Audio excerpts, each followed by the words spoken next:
Hi, Facebook friends. Helen Archontou here, CEO of the YWCA of Northern New Jersey.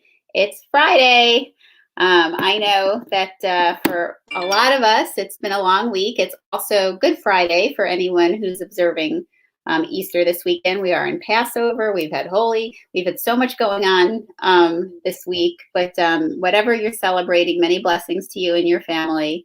And if you're not celebrating anything, still many blessings to you too.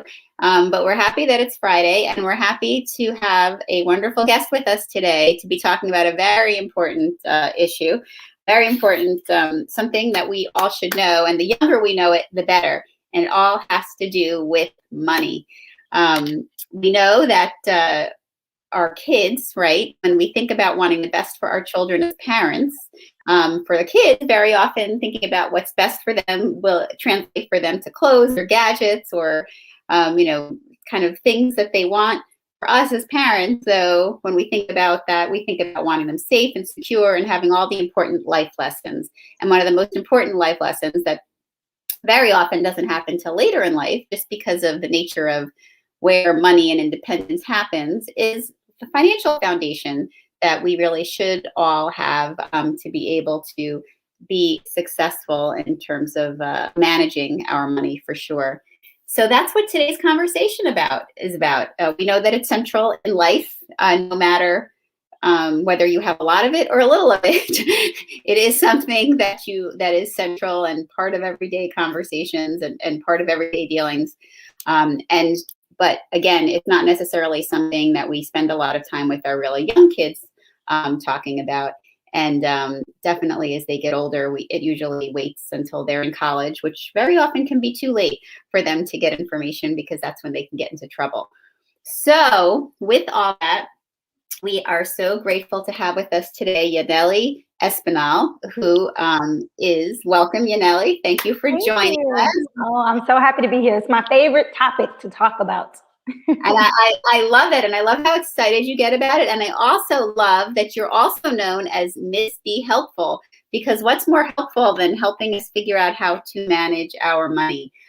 She is with us. She's doing an event for the YWCA for our Gen on the Go, which is our Girls Empowerment Network. And the event is called Money Matters, and it's on April 7th. It's a week from soon, next week. It's next week, right? Yeah. So we thought that we would give you a little teaser about what the event's going to be about, so you can be thinking about the girls in your life that are 15 years old and up that would really benefit from this conversation. So let me tell you a little bit about Yannelli, so that before we jump in. She was born and raised in Brooklyn, New York. She's one of the first in her family to graduate from college. And after 2 decades of school, she still can't believe that she never had a class anywhere in her education that focused on making smart money decisions. So that propelled her to have an interest in her mission now, which is to help young people learn about personal finance in a fun and engaging way. She completed Teach for America. And after that, she paired her love for teaching and her passion for financial literacy, which brought her to creating a unique YouTube channel for people to engage with topics like budgeting, managing credit, savings, investing for retirement, and so much more. And how incredibly unique is that? She serves as the Director of Educational Outreach at Next Gen Personal Finance and is a member of CNBC's Financial Wellness Advisory Council. Welcome, Yanely. Thank you for joining us today. Thank you so much. The bio is so official. I love hearing that bio. I'm like, I love it. I love that reaction to your bio. I have to say, we were just talking about this yesterday with yesterday's guest, how sometimes when you sit and listen to your bio, very often, and in some ways, it's one of these gender things that we need to work on, as women who that we hear our bios and then feel embarrassed, to be listening to all that. The reality is we've earned them. We've done the work. Right. And, absolutely. I love that point. So that's a great point. I think I've finally gotten to the point where I hear about my bio and I'm like, wow, that really it just goes to show the trajectory, like the path that it took me to get where I am, and all of the different things along the way. Like teaching was my very first entry into like the working professional world. And after teaching, really kind of discovering my own financial journey and like paying off my own debts and learning how to budget my own money, and then deciding to post it online so other people could learn, and then, you know, really making it my full-time profession, and, you know, getting some media attention around the work that I'm doing. So it kind of is like that full circle moment for me. So I just loved hearing it. I think that I'm starting to get to that point where it's like, nice. I feel really good. I feel really proud of all the work that I've done. Well, I love that, and I appreciate you modeling that for other women, and especially young women. That is definitely a way that we should feel about that, for sure. But you know, tell us a little bit. I mean, my goodness, you have this story about a love for finance, right? And that is, you know, not what you typically hear from a young person. Right. So how did that happen? It kind of all started through learning from mistakes, and a lot of people call it the school of hard knocks, where you don't actually learn any of the specific content that you feel like you really need for this area of your life. You don't learn it in school. You don't learn it from your family. You don't learn it from your friends. And so you kind of just go through life like figuring it out as you go. And that's what I think most people do when it comes to money. They're just figuring out week to week, month to month, they just kind of make it work somehow. And then a really big emergency happens and everything comes tumbling down, because that one emergency kind of like just shattered and broke apart all of your personal finances. And now you have to really look at that and put all those pieces back together. So that's what happened for me. I was in college and I was one of those very, very lucky kids. I had an amazing support team of teachers in my high school that like worked with me to submit my college applications, to keep studying for the SATs, to do everything that I had to do to get a really good college application. And so I was actually awarded a full scholarship to Brown University back in 2007, 2008. And so I started college during the recession. It was a lot, like everybody was talking about Wall Street and everybody was buzzing, but nobody was actually talking about money and how to actually handle your money. We were all just talking about these larger issues, the stock market, the economy. But what about my pocket? Like, what do I do with the money that I have in my checking account today? And so I feel like there was sort of these kind of like tertiary conversations, like sort of like around the issues, but never really addressing personal financial management. And so I ended up getting into a bunch of credit card debt because nobody was really talking to me about how to manage your finances. And when I didn't have enough money, I turned to credit cards, and I was just buying everything. I was buying clothes, I was buying shoes, I was buying movie tickets, I was going to concerts, bowling with my friends, going to the mall. And then of course I was buying like textbooks and a laptop and things that I needed for my dorm room. But it was definitely out of control. And so I ended up with $20,000 of credit card debt. And that's when, you know, that was that moment for me where like everything kind of fell apart, and I had to really figure out how to put all the pieces back together and take myself out of that financial hole that I dug myself into. And unfortunately, that's not an uncommon story. Right. What you're sharing. I know so many people and so many young people that got to college, and you know, in the old days, the way college was when I went to school is that we had a student center, and there were tables out in the student center, and that there were credit card companies that would come and they would sit there and they would have an application, and it would be right in front of the school store too, no less, right? So it was very enticing, and they'd say, here, sign up and you get a free credit card. And there was always a line in front of those tables, and they give away free fancy gifts. Yeah, free Frisbees, free t-shirts, free pens. You know, so who doesn't feel good about getting something, you know, free.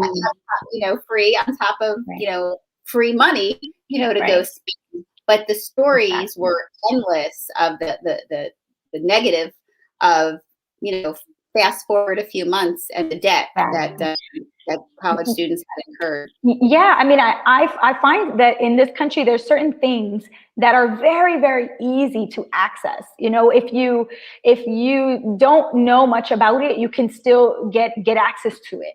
And there's other things that are much harder. You know, like for example, I'm a grown woman. I'm 30 already, and I don't know how to drive a car because it takes so long to practice to drive. You need access to a car. You need access to space where you can drive that car. And growing up in New York City, I mean, I know we're close to Jersey, but we're very different because in New York City, you don't really need a car to get around. So my whole life to and from college, I would just take the subway to the Amtrak station, you know, get around on bus and train. And so I managed to live my adult life and, you know, through my young adulthood and adulthood without learning to drive. So it's something where I think to myself, like, wow, if I wanted to learn to drive, I would really have to put in a lot of work, start practicing, taking lessons, go take the test, pass it, and then get my license. But I can get a credit card just by being 18 years old. I don't even have to demonstrate any knowledge that I practiced, anything that I read, anything that I understand the terms of the credit card. I don't have to prove anything. I can just fill out the paperwork. I'm 18 or older, and that is enough to qualify for this type of debt, which is really high interest rate debt. You know, there's one thing about student loans, which of course there's a crisis with that as well, but student loan interest rates are single digit versus credit cards where it's like 22%, 25%, in some cases 29%, which is so incredibly high that it is really hard to dig yourself out of the debt because it's growing so fast. Yeah. Yeah. And that's a very, very good point about the interest rates just being astronomical. And you don't realize how quickly that adds up if you're not paying everything off immediately and you're using it. And if you had the money to pay it off immediately, you wouldn't be using the credit card for it in the first place. So right. It definitely is a catch-22 from there. So let me ask you, how young is too young to be having these conversations from your perspective? I really don't think there's such a thing as too young. And especially because of the way that things are changing so rapidly with technology. One funny story that I always tell is my niece, she just turned 5. And before she was, I think she's like 6 now. Before she was actually like in kindergarten, first grade, so she was a little bit younger.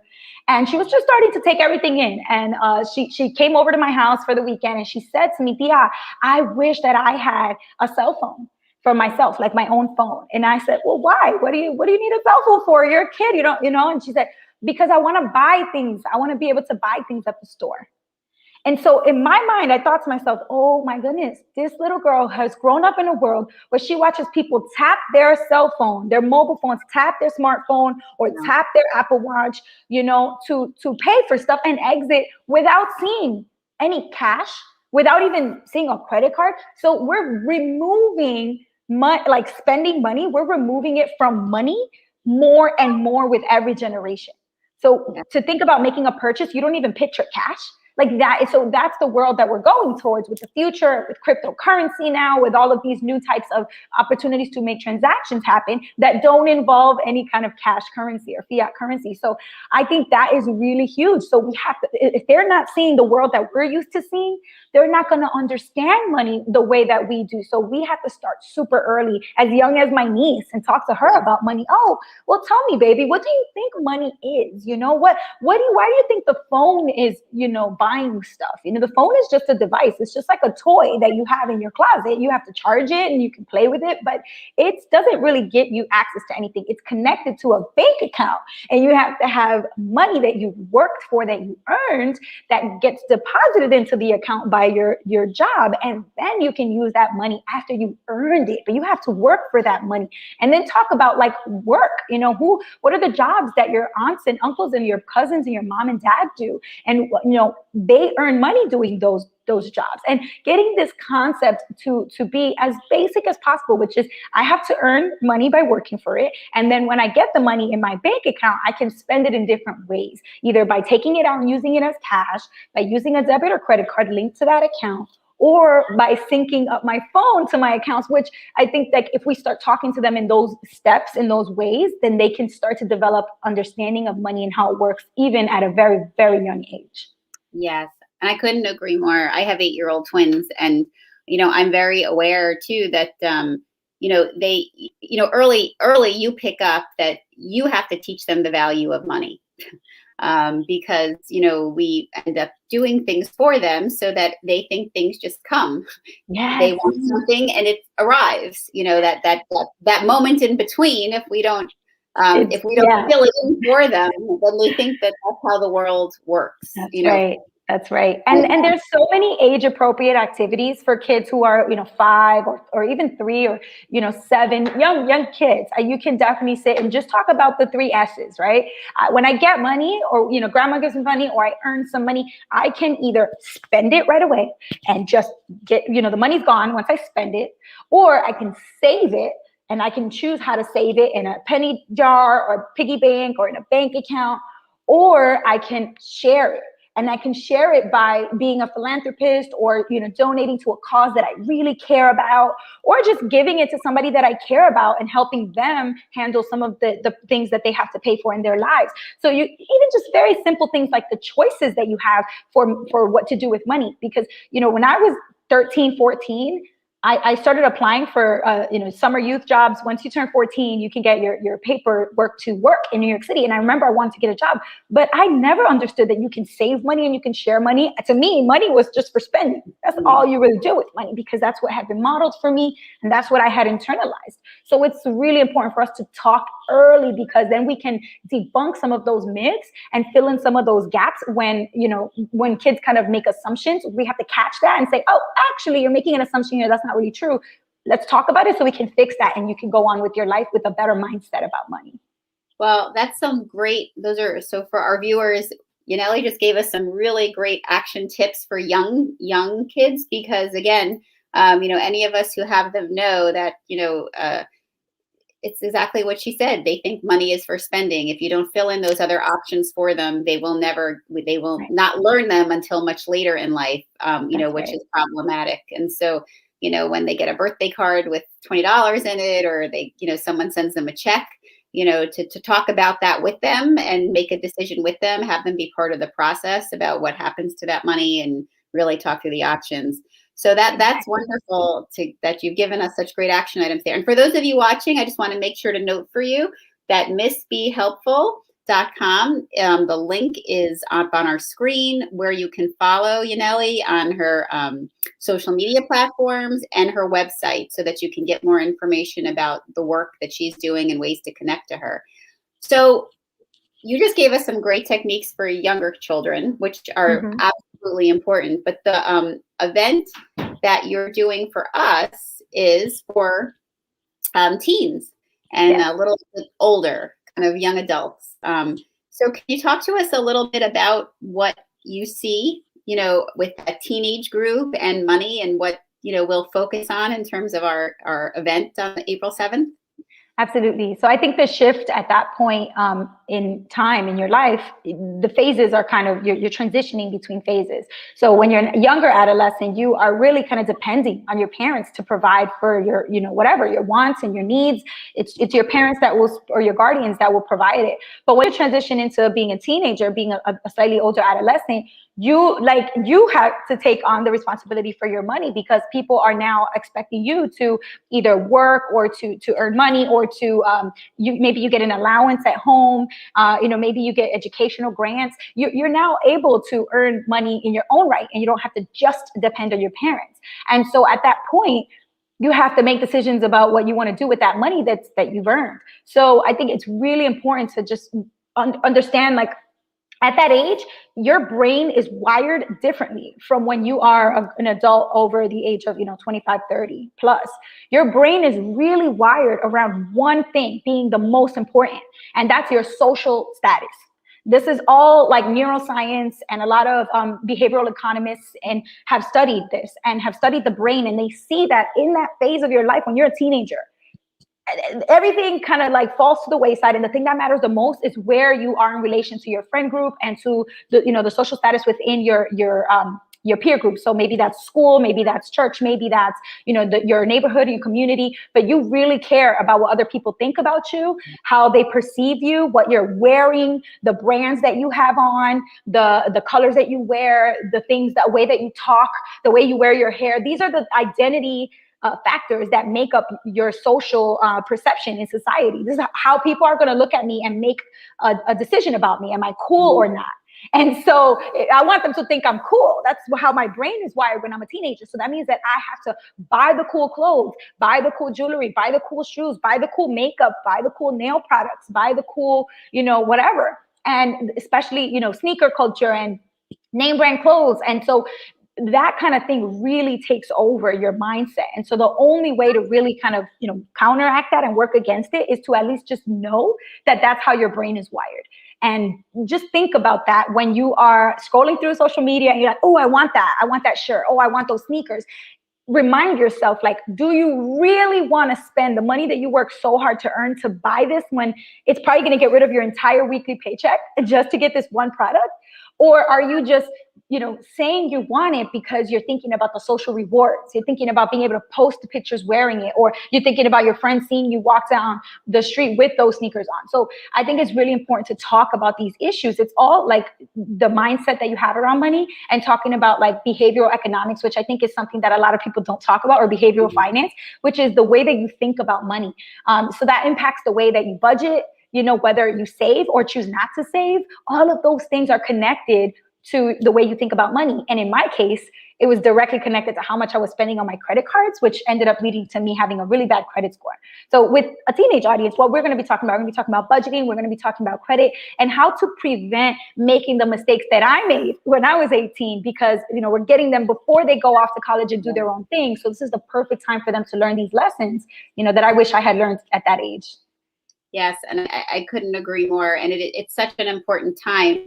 Like you said earlier, though, we should start younger for sure, because if we're having the conversations younger, then, you just age appropriately, keep shifting the conversation as, each year passes. But, it is such a critical time to have these conversations, because there's so much independence that come with those college years. Yes. And it's definitely a mechanism to not only teach them something, but to protect them. Yes. We worry about them on college campuses in terms of some kind of act of violence or sexual assault or all these other issues. But, having a major financial, mess occur because you really didn't understand the connection is just as devastating. I love that point. That's a great point. We think about their security in terms of their safety, their physical safety and physical security. We have to also think about their financial safety and their financial security, and their health safety, health security in terms of their mindset, their mentality.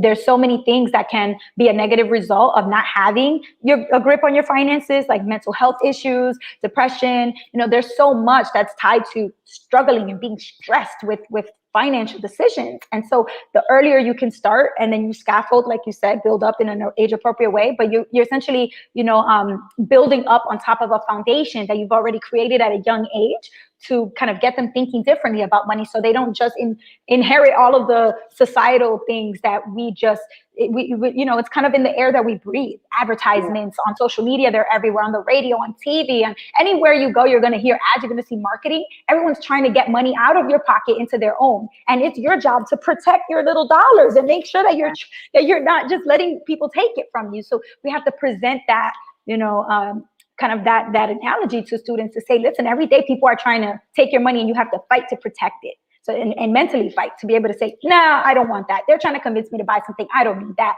And keep scrolling. Like, these are the types of things that we have to make sure that especially teenagers are hearing from us, so that when they're away in college doing their own thing and, in the real world, they have a little voice in their head that reminds them of these types of mental processes. Right. And, let's not underscore the mental health impact of financial stress. Yes. And once you do start to incur debt or feel anxious about, paying back, how that really, can put you into a very, very difficult place emotionally.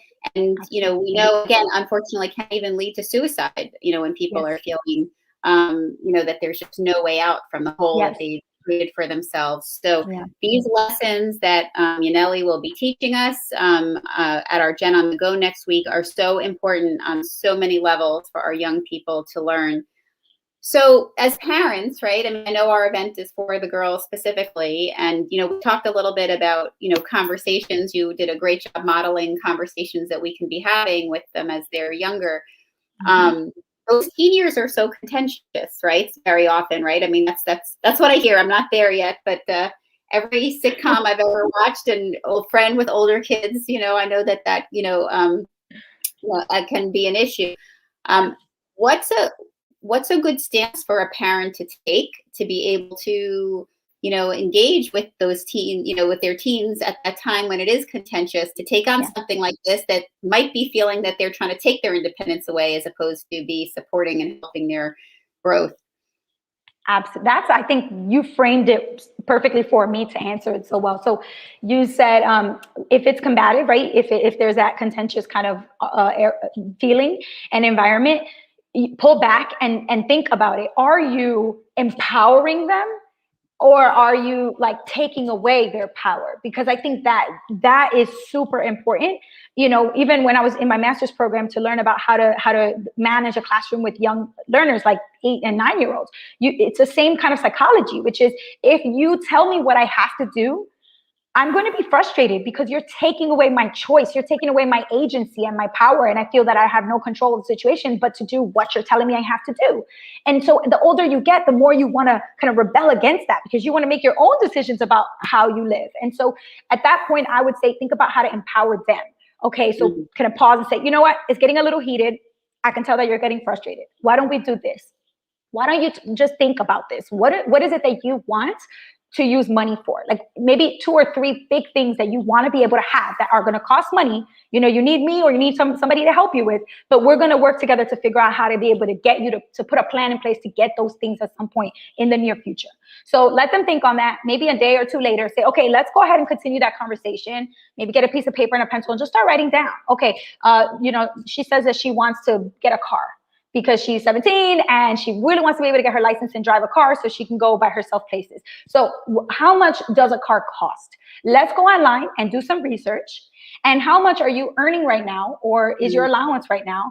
And how long would it take us to work towards the point where you can walk into a car dealership, maybe it's a used car, but maybe it's certified pre-owned in really good condition. We've done our research, we've looked up the Carfax, and we've, gone in there with the cash that you've saved up.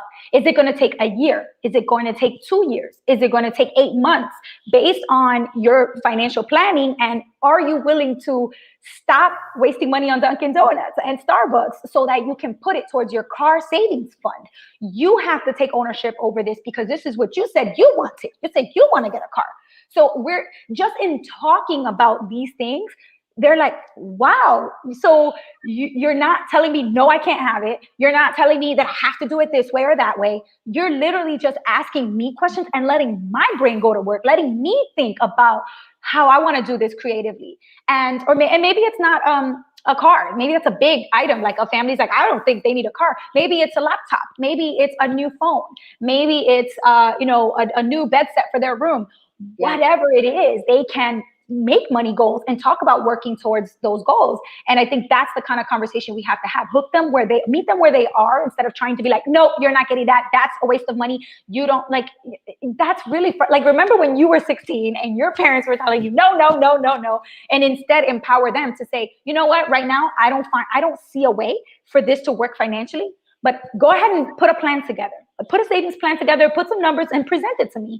I want to see how you think that you're going to be able to do this. And if it makes sense and you can really back it up, we'll consider it. And that is empowering, I think, rather than deflating.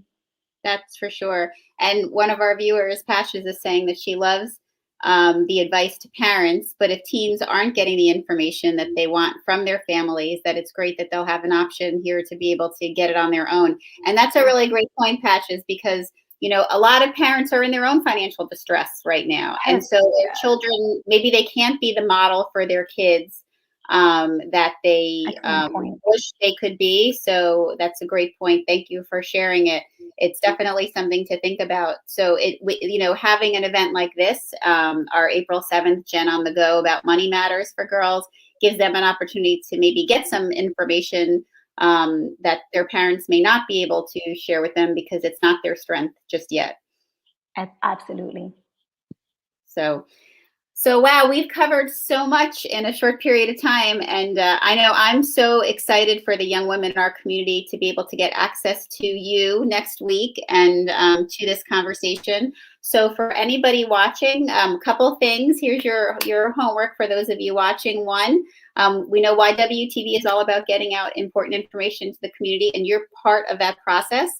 Take this broadcast and share it with someone in your life that who has a young woman ages 15 and up in the community that would benefit from learning about money matters. There's no charge for this event. We want to keep the money in your pocket. Yannelli's going to show them how to save the money that they would pay for a workshop, but right. and build good credit off of it. And so please share a link, whether you put it on your Facebook page or send a private message it or send it in a text to somebody. You can easily do that off of our Facebook page and invite them to be part of this great event, April 7th, which is Wednesday, from 7:30 to 9:30. It is free for girls ages 15 and up are invited to be part of learning how to budget their money, save their money, build good credit, and learn all of that before they formally step into adulthood. And all with the wonderful Yannelli Espinal, Miss Be Helpful. And again, her website is here. Her social media platforms are here, very easy to access. Also for any of our entrepreneurs and our BIPOC entrepreneurs in particular, we encourage you to take a look at a link we're going to put here about our new partnership with Eureka Biz. It's an opportunity for BIPOC women who are either starting a business or trying to grow a business to be part of a step-by-step course, plus support from professional coaches, mentors, and entire community of entrepreneurs, both a local cohort that we'll have at YWCA New Jersey and one that you'll be connected to nationally, on top of free access to the Eureka Biz platform and how it can help support your business. And there'll also be opportunities for micro grants and other business supports through this process. So we do encourage even young women can sign up and be part of that event, because I know that entrepreneurs, there's no age on entrepreneurship. It can be all ages for sure. Yanely, thank you so much for sharing this information with us. It was my pleasure. So great to talk to you. So wonderful to know that you're in our community teaching our young people about these important issues, and a great reminder for those of us to be having these conversations at all ages with the children in our lives, age appropriately, and raising them with a mindset. And even if it isn't something that comes naturally to us, as for others, as Patch has pointed out, that there's still an opportunity for you to do differently for your children and connect with someone like Yanely to do that. And for those of you that are going to be with us next week for YWTV, we're going to have a whole series of great conversations for you. So stay tuned for those as well. And again, whatever you're celebrating, we wish you many blessings and stay healthy, stay well. And, I thank you again for taking the time to be with us today. Have a great weekend, everybody. Be well.